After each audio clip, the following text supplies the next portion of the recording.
Para sempre. Com certeza, irmão. Se não fosse a bondade de Deus, né, irmão Everton? Se não fosse a misericórdia de Deus, não estaríamos aqui, né? Aliás, poderíamos dizer como o salmista Davi diz, né? Já teríamos sido engolidos vivos, né? Mas graças a Deus que Ele nos escolheu. Quero louvar a Deus pela sua vida. Quero louvar a Deus pela vida de cada pessoa que aqui nos visita, né? Entre elas o João e a sua esposa. Deus te abençoe, João. Abraço. Tem alguém mais que nos visita nessa noite? Só esse casal? Amém, que bênção. Glória a Deus. Que Deus venha honrá-los aqui nessa noite, através do poder dessa palavra maravilhosa. Primeiramente quero dizer para a igreja que a palavra vem de Deus e nós somos apenas instrumentos, né? Tudo vem de Deus, tudo é para a glória de Deus, tudo acontece no tempo de Deus. E nós precisamos entender de forma clara o que Deus quer falar conosco, certo? Deus, Ele fala com cada um. Deus está falando com cada um nesses 15 dias, certo? Eu falei 2 dias, então falou comigo 13 dias. Mas falou comigo ontem através de uma palavra que eu não ouvi pelo Carlos, mas ouvi pela boca do irmão Everton, daquilo que o Carlos falou, que vale mais 1 minuto de oração do que 1 milhão, né? Esse é o Carlão, né? Mas ele está certo, porque um homem sem a presença de Deus, ele não vai muito longe. Nós, sem a presença de Deus, não iremos tão longe quanto nós pensamos. É engano nosso. É engano seu você achar que você pode. É engano você achar que você deve. E é engano você ser enganado pelo seu próprio ego. Porque uma das coisas que tem pegado nesses dias é ego. Certo? Né? O homem, ele é enganado pelo seu próprio ego. E nós precisamos tomar cuidado com o nosso coração. Nós precisamos ter um coração sedento por Deus. A Bíblia diz que o coração quebrantado e contrito, Deus não desprezará. Na realidade, eu vim aqui para falar para vocês que nós precisamos ser humildes na presença de Deus, ter humildade na presença de Deus, porque senão a gente não vai conseguir ser humilde com as pessoas, certo? E Deus hoje ministrou isso muito ao meu coração. Deus me levou ali ao monte, era um pouco mais de 4 da tarde, e a minha intenção era voltar às 6, tomar meu banho e voltar, né? Quando deu 6 horas, ele falou, não, você não vai voltar, você vai ficar mais, porque eu preciso mais de você aqui, porque tem muito tempo que eu estou querendo falar com você, tem muito tempo que eu estou querendo te visitar de uma forma diferente, né? E você está escondendo, né? Então nós precisamos prestar atenção àquilo que Deus quer falar conosco, certo? Nós precisamos prestar atenção àquilo que Deus quer trabalhar em nós e através de nós. Não tem como Deus trabalhar através de nós, senão em nós primeiramente. Nós precisamos ser trabalhados. E para ser trabalhado, meus irmãos, dói. Para ser trabalhado, você tem que bater a cara no pó, você tem que reconhecer, você tem que dizer, Senhor, infelizmente eu estou errado. A minha forma não funciona, do meu jeito não está funcionando, né? Então nós precisamos entender o que Deus quer falar conosco, amém? Certo? E Daniel está aqui ilustrando em cada história dele, desde os seus 16 anos até os seus 90 anos de idade, cada experiência que ele viveu.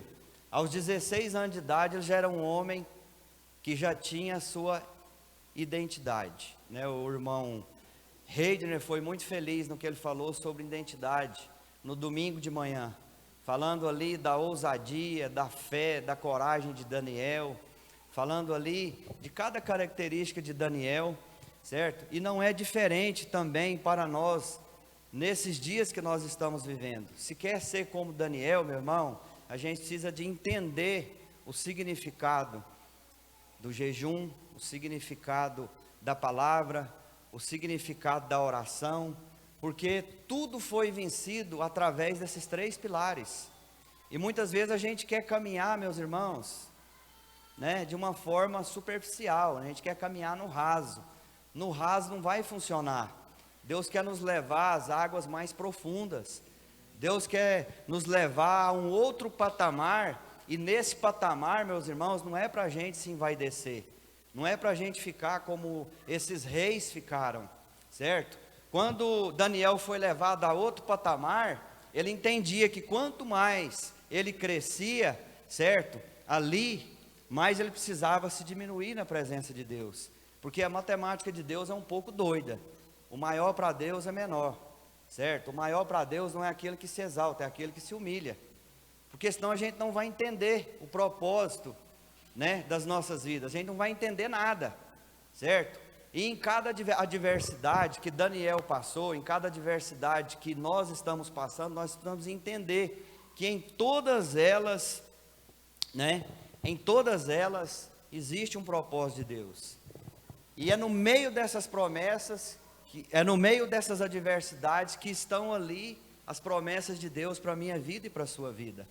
Então que Deus venha abrir o nosso entendimento, porque na realidade uma provação, na realidade uma dificuldade, ela não vem para nos matar. Deus não quer te matar, Deus não quer te tirar do propósito. Deus quer te alinhar dentro do propósito. E muitas vezes você vai ter que encarar um momento de adversidade, um momento difícil, mas saiba que no meio dessa adversidade Deus, ele é com você. Assim como Deus era com Daniel e fazia por Daniel, certo? Deus também é conosco nesses dias. Não importa a sua luta, não importa a sua dificuldade, certo? Mas o que nós precisamos tomar cuidado, certo? É com nós mesmos. Com nós mesmos, meus irmãos, certo? Porque a maioria dali, no capítulo 1, depois que terminou aquele curso, depois que terminou, vamos supor, aquela faculdade de 3 anos, a Bíblia diz que somente Daniel e seus amigos foram para uma consagração. E ali, na realidade, vieram vários homens de Deus, mas somente aqueles 3 se dispuseram a não se contaminar e continuar servindo ao Deus vivo. Meus irmãos, nós precisamos tomar cuidado com esse sistema babilônico. Nós precisamos tomar cuidado naquilo que a Bíblia diz em Daniel 5, quando fala do banquete de Belsazar. Meus irmãos, o diabo está aí oferecendo banquetes, oferecendo um monte de coisa, e se a gente não tiver discernimento daquilo que Deus vai falar conosco, daquilo que Deus está ministrando ao nosso coração, meus irmãos, a gente cai, a gente inventa desculpas, certo? A gente cai em ciladas, e muitas vezes a gente está ali desfrutando do banquete do inimigo.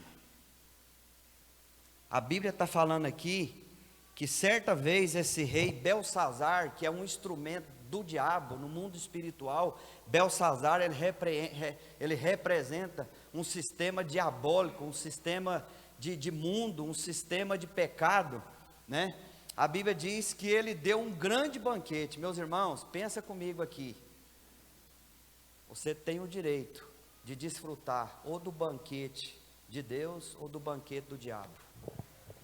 A Bíblia fala que naquela parábola do banquete, certo servo saiu a convidar aquelas pessoas. O primeiro falou o quê? O segundo falou o quê? O terceiro falou o quê? Resumindo, cada um apresentou as suas desculpas. Meu irmão, a sua carne sempre vai apresentar desculpas naquilo que se refere a desfrutar os banquetes de Deus para a sua vida. Porque se você quer banquete de Deus, meu irmão, primeiro você precisa o quê, meu irmão? Orar, jejuar, meditar na palavra, certo? Você precisa buscar o reino em primeiro lugar, para as outras coisas começar a ser acrescentada, para as outras coisas começar a ser realizada. A palavra diz que em primeiro lugar eu preciso agradar ao Senhor, agradar do Senhor, mas não com intenção de fazer aquilo que meu coração deseja, mas fazer aquilo que está no coração de Deus. Mas só que muitas vezes, meu irmão, os nossos sonhos não são os sonhos de Deus, os nossos desejos não são os desejos que estão no coração de Deus. Nós estamos diante de uma fé, né, equivocada, diante de um entendimento equivocado. Então nós precisamos fazer o que Daniel fez. Em tudo ele buscava uma direção de Deus, porque se a gente não buscar uma direção de Deus, meu irmão, a gente vai começar a desfrutar de banquetes aqui nesse mundo. Entre aspas, meus irmãos, né, naturalmente falando, né, os banquetes do mundo não são tão ruins, certo? Mas pode nos levar a um fim muito trágico.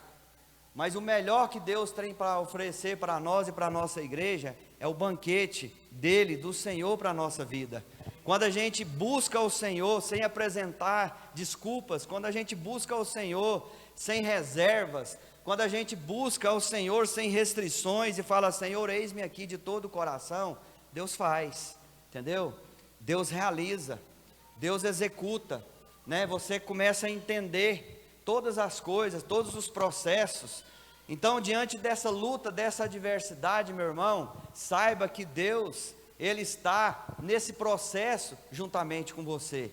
Ele não vai fazer nada, meu irmão, presta atenção aqui, olha. Existe um mundo físico, como assim também existe um mundo espiritual, certo? Você precisa estar na igreja, fisicamente, levantar as suas mãos. Você precisa fazer a sua parte, de levantar de madrugada, de buscar o Senhor, porque se você não fizer a sua parte, meu irmão, não vai acontecer nada, porque eu penso assim, a parte de Deus, ela já é feita, ela já foi realizada por nós, vocês estão entendendo? Então, ou seja, Deus na realidade, Ele não está preparando, como eu falei no início aqui, o seu milagre já está preparado, Deus está preparando você para receber o seu milagre. Agora, a pergunta é: como está o nosso coração? Como está a nossa vida? Qual o banquete que eu estou participando? Do banquete de Deus ou do banquete do inimigo? Nós precisamos ter entendimento daquilo que Deus quer falar conosco. E aqui vai dando prosseguimento, dizendo assim, que eles começaram a beber muito vinho. Meus irmãos, há dois tipos de vinho: um vinho do mundo, né?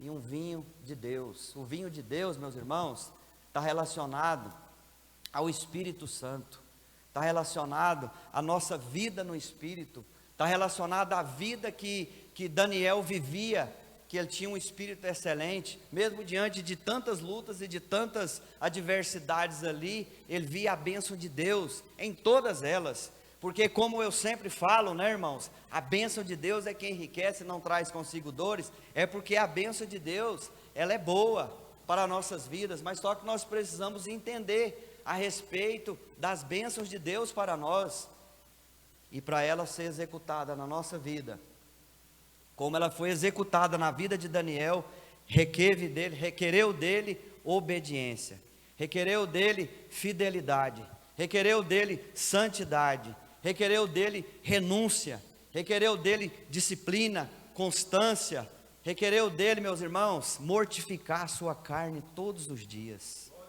Mortificar, meus irmãos, a nossa carne precisa ser mortificada todos os dias, porque todos os dias o pecado vem, todo dia o nosso ego, meus irmãos, o egoísmo, todos os dias, meu irmão, quer aflorar algo, né, desse velho homem na nossa vida, certo? Então nós precisamos ter um entendimento aqui, que ali foi oferecido muito vinho, e a Bíblia diz ali que enquanto Belsazar bebia vinho, ele deu ordem para trazer as taças de ouro, né, e de prata, que o seu predecessor Nabucodonosor tinha tomado do templo de Jerusalém, para que o rei, seus nobres, suas mulheres e suas concubinas bebessem nessas taças. Deus nos dá uma ordem, como também o diabo dá uma ordem. A que ordem você vai obedecer? A ordem de Deus ou a ordem do diabo? É forte isso, irmãos. Meu coração tem sido rasgado nesses dias por causa desse capítulo 5. Deus tem falado muito ao meu coração, porque não é a intenção não é comer com as mãos sujas, não é chegar aqui com a botina suja, com a roupa, vocês têm até carrapatinha aqui. Deus falou forte comigo, falei: Senhor, eu não dobrei meu joelho, eu não rasguei as minhas vestes. E Ele falou claramente: você não fez todas essas coisas, mas o seu coração se rasgou diante da minha presença. É o nosso coração que precisa se derramar diante da presença de Deus, meus irmãos. Porque senão a gente vai começar a experimentar esse banquete do mundo, senão porque a gente vai começar a beber esse vinho do mundo, né? Porque já tem muitos cristãos achando que uma bebidinha, um vinhozinho é bom para o estômago, né? Uma musiquinha do mundo ali, de leve, suave, relembrando os 80, é bom também você ouvir, meu irmão. Isso aí vai ficando, né? Isso aí vai enchendo, isso aí vai te manipulando, isso aí vai tomando conta. Quando é que não, meu irmão? Você está aí, certo? Uma hora está servindo a Deus, outra hora está servindo ao mundo. A Bíblia diz que não tem como a gente servir a dois senhores. Ou a gente vai servir a Deus, ou a gente vai servir ao mundo. E quando é que não, meus irmãos? A Bíblia diz que trouxeram as taças de ouro que tinham sido tomadas do templo de Deus, e ali tinha vasos, ali tinha taças de ouro, né? Essas taças, esses utensílios, meus irmãos, vieram de Jerusalém. Isso era algo consagrado, meu irmão. Isso é forte. Era algo consagrado. A sua vida foi consagrada a Deus. Nós precisamos tomar cuidado, meus irmãos. Tomar cuidado. Sair de Jerusalém é latada. Sair de Jerusalém, meu irmão, é sair do temor do Senhor. Sair de Jerusalém, meu irmão, é entrar no pecado, é entrar na vaidade. Sair de Jerusalém é fazer aqui como esse rei fez, certo? Começa a fazer besteira, começa a brincar, certo? A Bíblia diz que quando nós nos tornamos amigos de Deus, quando nós nos tornamos amigos do mundo, nós nos tornamos o quê? Inimigo de Deus, porque a Bíblia diz que nós não devemos amar ao mundo e nem as coisas que há no mundo. E aqui vai dando continuidade, né? E quando de repente, sabe quando você vai naquela impulsividade, e você fala, vou comprar, eu passo o cartão e depois eu vejo. E quando de repente, você de forma desorganizada, não anotou na sua agenda, né? Não organizou, não planejou, a conta chegou. E aí, meu irmão? Quem vai pagar essa conta? Quem vai pagar essa conta? É eu mesmo. Porque a Bíblia diz que aquilo que eu vou semear, eu vou ceifar. Certo? Então nós precisamos entender o que nós estamos semeando, como homens de Deus, como mulheres de Deus. Tudo isso aqui aconteceu por causa do orgulho, por causa da altivez desse homem. E muitas vezes a gente acha assim, né? Ah, essas pessoas que têm muito, elas são muito orgulhosas. Essas pessoas que têm muito, elas são muito vaidosas. Meu irmão, tem pessoas que não têm nada e elas são altivas, elas são orgulhosas. E o pior de tudo, ignorantes. Porque o maior pecado nosso é o pecado da ignorância. Certo?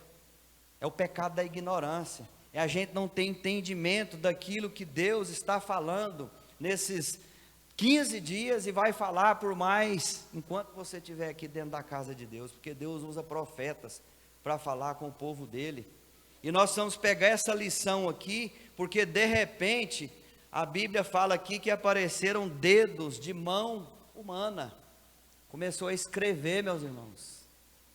E quando aquilo foi sendo escrito, certamente aquele rei estava meio embriagado, ele começou a ficar apavorado, meu irmão. Ele começou a ficar assustado, certo? Meu irmão, uma hora a conta chega. Deus falava para Balaão, Balaão não vai profetizar contra o meu povo. E o rei tentando enganar Balaão. Balaão, cuidado, cuidado. Meu irmão, Deus tem falado forte. Se a gente não parar, meu irmão, de pecar, de desobedecer, meu irmão, chega uma hora que Deus te para, chega uma hora que Deus me para, chega uma hora que Deus para a igreja, porque você e eu somos representantes da igreja. Um dia Deus parou Saulo, Saulo, por que você me persegue? Um dia Deus parou Ezequias, Ezequias, essa enfermidade é por minha permissão, e a partir de hoje você coloca a sua casa em ordem, porque você vai morrer. Isso é forte, irmãos. É forte, irmãos. É forte. Se a gente não parar, meu irmão, Deus nos para. Deus parou Sansão, Deus parou Davi por causa do seu pecado. Se esses homens, que entre eles um era o segundo o coração de Deus, Deus parou, quanto mais nós. Então nós vamos prestar atenção. Quem tem ouvidos, ouça aquilo que o Espírito diz às igrejas. Que Deus venha nos dar entendimento, que Deus venha nos dar clareza a respeito de que quando erramos, venhamos reconhecer o erro, que quando pecamos, venhamos reconhecer o pecado, certo? Quando Deus falou com aquela mulher adúltera, meu irmão, Deus falou para ela: quem são esses que estão te acusando? Mas eu quero te dizer uma coisa: reconheça o seu pecado, vá e não peques mais. O problema não é pecar, o problema é a prática do pecado, é continuar pecando. Então nós precisamos prestar atenção, a igreja, nós precisamos prestar atenção, nós precisamos voltar para Deus. O que significa, meu irmão, o que significa aquelas frases? Ali estava relacionando a queda daquele homem, a queda do seu governo, a queda da sua vida. O pecado gera morte espiritual, gera morte física e no fim ainda gera morte eterna. O pecado, meu irmão, te gera cansaço, o pecado te faz dormir, o pecado bagunça sua mente. O pecado, meu irmão, ele cega o entendimento das pessoas, as pessoas não compreendem. A gente observa aqui quantas e quantas vezes Deus usa profetas, líderes aqui, né? Adverte o povo, chama a atenção do povo, dá ordem para o povo, né?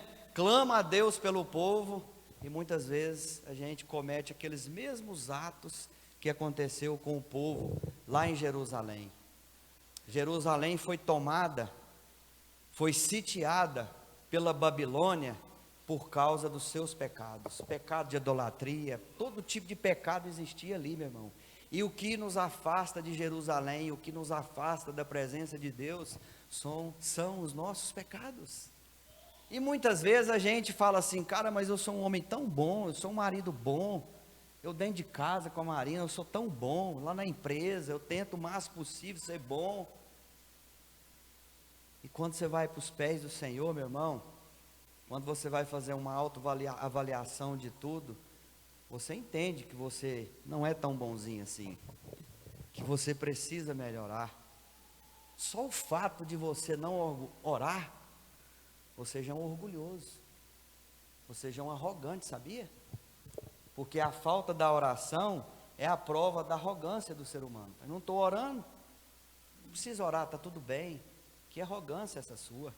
Nós precisamos, que arrogância é essa minha quando eu não oro? Que arrogância é essa, eu como ministro do Evangelho, eu não busco mais e mais do Senhor um entendimento, né? A clareza daquilo que Deus quer falar comigo, daquilo que Deus quer falar com a minha família, daquilo que Deus quer fazer através da minha vida. E muitas vezes, meus irmãos, nós caminhamos como aquele povo, e aí nós somos levados para a Babilônia, por causa dos nossos pecados. Mas mesmo assim, a gente vê a mão de Deus, a mão de Deus. Everton, quantos lugares você já foi, irmão? Quantas bocas de fumo, quantas latadas que esse homem já me contou que ele foi. E a mão de Deus esteve ali, pairando, sobrevoando sobre a vida dele, diante de uma prisão, né, ali incendiada. Deus não permitiu ele descer a sepultura, resgatou a vida dele, porque Deus tinha propósito e Deus tem propósito na vida dele. Toma a vida dele, resgata a vida dele, restaura a família dele, restitui aquilo que o inimigo roubou e vai restituir muito mais. Vai ser promovido, começou a trabalhar na Mercecampo numa área, já vai para outra área. Falei: irmão, olha aí, irmão, na campanha Deus está fazendo, e eu não estava nem pensando nisso. E Deus está fazendo, meus irmãos, e Deus faz para aquele que busca. Quando você busca, meu irmão, você encontra. Quando você pede, meu irmão, de todo o coração, você recebe. É isso que Deus quer de nós. O que nós precisamos tomar cuidado é com o nosso coração, com as nossas atitudes. Aqui esse homem não teve entendimento, porque a Bíblia diz que o Deus deste século cega o entendimento, mas para a igreja, meu irmão, Deus revela a sua palavra. Para você que é igreja, meu irmão, Deus ele te dá, como o pastor Edilson falou aqui hoje de manhã, Deus te revela, meu irmão, te dá entendimento, te dá discernimento para você, né, ser ágil, para você ser frutífero nas suas habilidades, nos seus dons.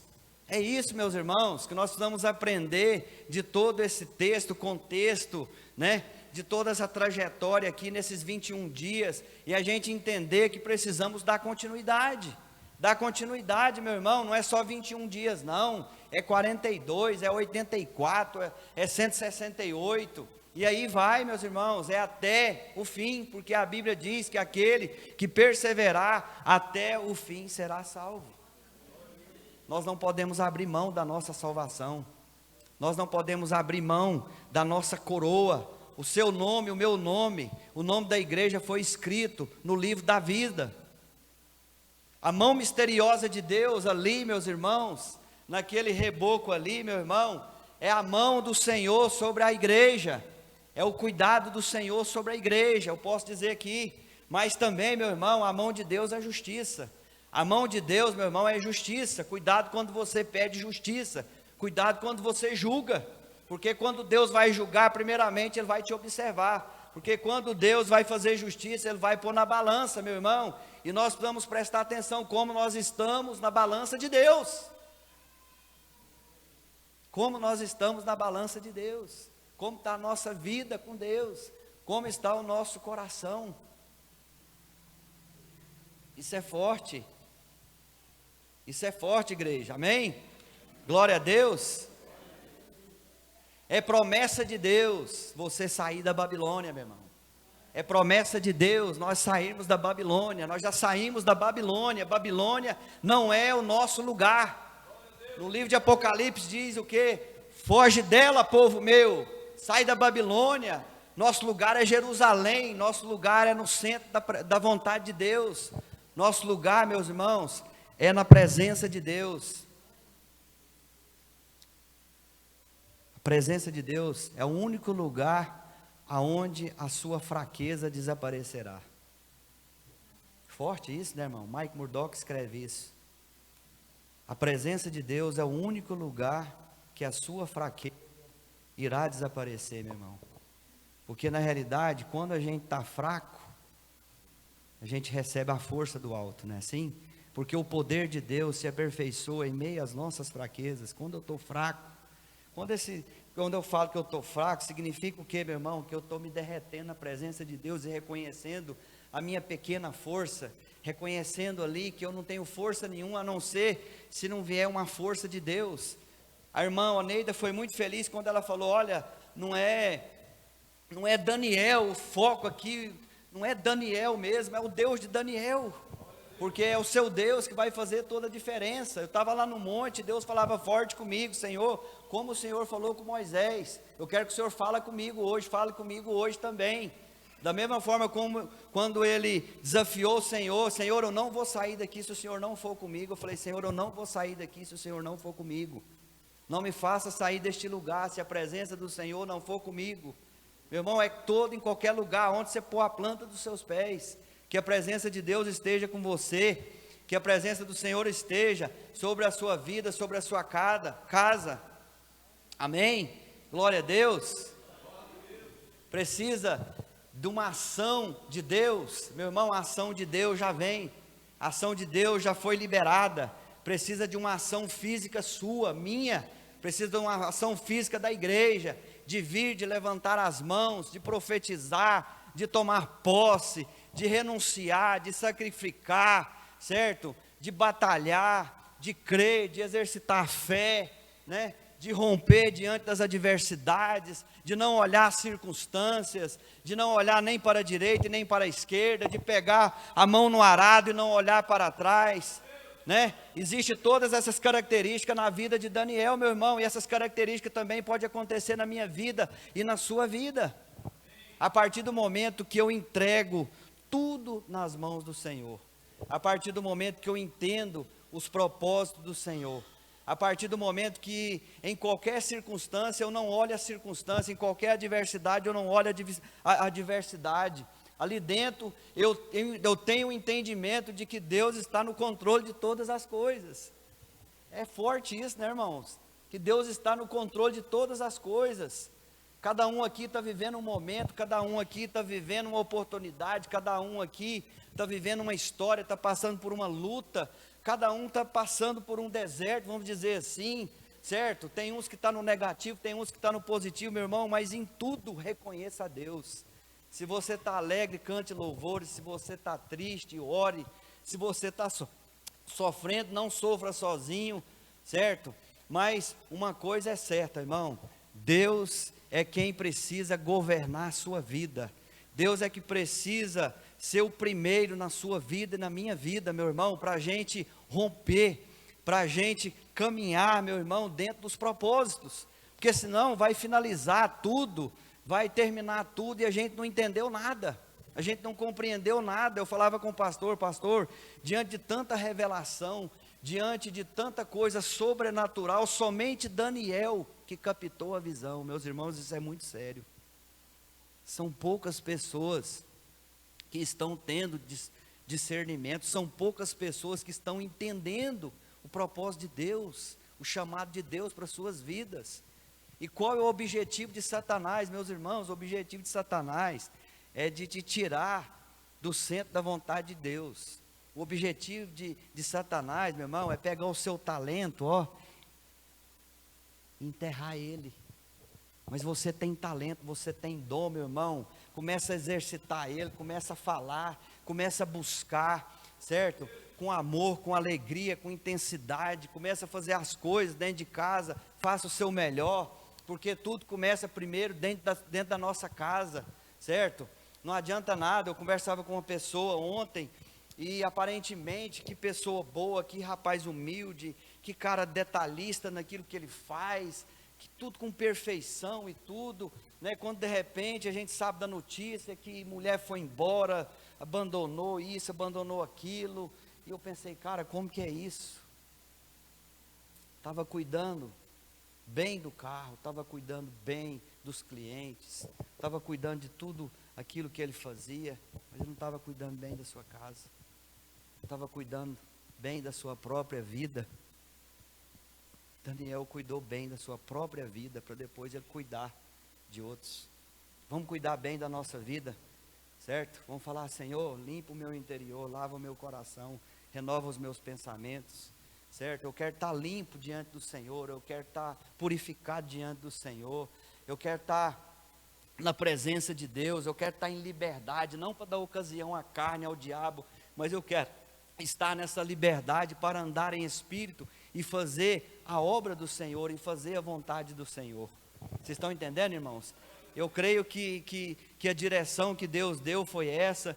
Eu acredito que Deus está no controle dessa palavra para a minha vida, principalmente, em primeiro lugar, e também para a sua vida. E algo ali, meus irmãos, nessas 3 horas de prazo, foi algo sobrenatural, meus irmãos. Viva a sua experiência com Deus.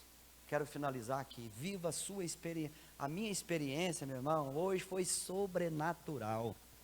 Que você venha viver a sua experiência com Deus de uma forma sobrenatural. Mas eu quero dizer uma coisa para você, viu? Gasta tempo, viu? Gasta tempo, gasta tempo. Não é não, meus irmãos. Oração é um negócio danado. Você começa, estou parecendo o Serginho, né? Oração é uma coisa interessante, ela é meu primo, né? Ela é interessante, meus irmãos. Você começa e aí vira uma coisa, parece que está te travando, parece que está te empurrando, parece que está um embaranhado, como diz o Lapinha, certo? Aí você vai falando, você vai se soltando, você vai expondo para Deus, você vai pedindo a Deus para tirar toda aquela agonia, toda aquela angústia, você vai pedindo a Deus para te aliviar, né, para Deus começar a trabalhar. De repente você não está falando, Deus está falando, meu irmão. Isso é tremendo, é o que nós precisamos fazer. Aquela palavra daquele homem lá da Colômbia, foi forte demais para mim. Se eu tivesse ido embora naqueles primeiros versículos dele, já estava bom já. Quando ele falou assim, que a multidão estava inquieta. E muitas vezes a gente está inquieto, certo? Como como cristãos, como igreja, a gente está como uma multidão inquieta. E Jesus, com grande sabedoria, fala para os discípulos ali, para eles se acalmarem. Calma o seu coração, meu irmão. Calma, eu precisava de acalmar o meu coração para Deus falar. Deus só vai falar, meu irmão, o milagre só vai acontecer quando a gente acalmar. O milagre lá aconteceu de forma sobrenatural, somente quando o povo aquietou, certo? Então que venhamos entender, né, os propósitos de Deus, e que venhamos dar tempo, ter tempo para Deus. E eu finalizo dizendo uma coisa aqui, ó, quando você não tem tempo para Deus, você está perdendo todo o seu tempo, certo? Tempo é algo precioso, precioso. Então, vamos ter disciplina, vamos ter perseverança na oração e vamos ter tempo com Deus, meu irmão. Quando você tem tempo com Deus, irmão, que banquete nessa tarde eu desfrutei, que maravilha de Deus, que sobrenatural de Deus. Deus foi falando de todo jeito, assim, falava de uma forma, falava de outra, né? Falou através de Balaão, falou através de Moisés, falou através de Paulo. Se fosse para mim destrinchar aqui o que eu escrevi 3 páginas aqui, nós ia ficar mais 1h30 aqui, 2 horas, 3 horas de prazo, e depois nós ia pegar mais umas 2 horas de oração, que eu fiquei quase 2 horas orando. É isso, irmãos, que nós precisamos fazer, amém? Vamos colocar de pé, em nome de Jesus.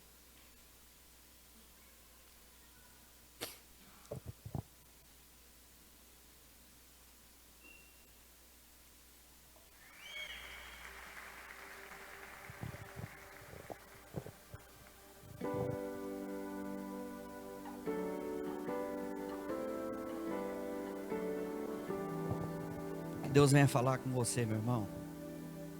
Que Deus venha falar com você.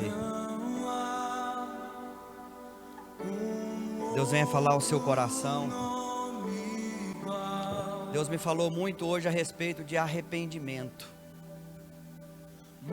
Nós precisamos nos arrepender das nossas ignorâncias, das nossas negligências, da nossa falta de entendimento, da nossa falta de compreensão. Que Deus venha mostrar com clareza aquilo que nós precisamos fazer para Ele, para honrar Ele. Que Deus venha mostrar para a igreja dele nesses dias, não somente através dessa campanha, mas no decorrer da nossa vida, que nós precisamos fazer a mais para o Senhor. Nós precisamos aprender mais, nós precisamos ensinar mais, mas para ensinar nós precisamos aprender. Nós precisamos trabalhar mais para Deus. Nós precisamos viver uma vida no altar de Deus, como Daniel viveu. Para ter um espírito excelente, meus irmãos, nós precisamos nos humilhar. A matemática de Deus, como eu falei aqui, ela é uma matemática diferente da nossa. O mais para Deus é menos. Aquele que se exalta, meu irmão, não é aquele que Deus vai agradar, é aquele que se humilha. Então nós precisamos reconhecer isso diante de Deus e falar: Deus, toca em mim como o Senhor tocava antes. Fala comigo, Senhor, como o Senhor falava antes. Que eu venha ouvir ao Senhor como eu ouvia antes. E hoje quase não estou tendo tempo para o Senhor, para ouvir a sua voz, para falar contigo. Senhor, a clareza, o entendimento que o Senhor me dava antes, e que hoje eu quase não estou tendo mais. Senhor, eu quero de volta, Senhor, aquilo que um dia o Senhor me deu, porque eu deixei de buscar. Aquele povo foi trazido, meus irmãos, da Babilônia. Aquele povo voltou para Jerusalém. Aquele povo foi reconstruído, aquele povo foi renovado. Mas o primeiro ato que Deus quis daquele povo, através dos homens de Deus, Esdras, Neemias, foi uma palavra chamada arrependimento. Eu não sei se você aqui hoje precisa de se arrepender, mas eu acredito que nós precisamos sim de uma certa forma, nos arrepender de todas as nossas falhas, das quais algumas delas aqui eu falei, para que Deus venha trabalhar no nosso coração, que Deus venha trabalhar no nosso coração. Trabalhando no nosso coração, Ele vai trabalhar no nosso comportamento, nas nossas atitudes, no nosso testemunho. Não tem como Deus fazer nada se primeiramente Ele não fizer no meu coração e no seu coração. Assim diz o Senhor: aquele que tem ouvidos, ouça o que o Espírito diz às igrejas. E eu quero ler por você aqui, para eu finalizar, no livro de Hebreus. Deus está me inquietando para ler essa palavra aqui, em nome de Jesus. Em nome de Jesus. A palavra de Deus diz que aquele povo foi endurecido pelo pecado, pela rebeldia, pela murmuração, e Deus os adverteu. Houve uma advertência para aquele povo. No livro de Hebreus, depois você lê em casa 3, a Bíblia diz que houve uma advertência contra aquele povo por causa da incredulidade. Assim como diz o Espírito Santo: hoje, se ouvires a sua voz, não endureçam o vosso coração, como na rebelião durante o tempo do deserto e da provação que vocês passaram. Por isso eu fiquei irado com aquela geração, porque eles estavam sempre se desviando e não reconheceram os meus caminhos. Que nós viemos reconhecer a forma como nós estamos andando com Deus, para nós voltar a andar com Deus em novidade de vida, em espírito e em verdade, em nome de Jesus, amém? Que Deus abençoe a sua vida, em nome de Jesus. Pastor Edilson, os irmãos podem sentar.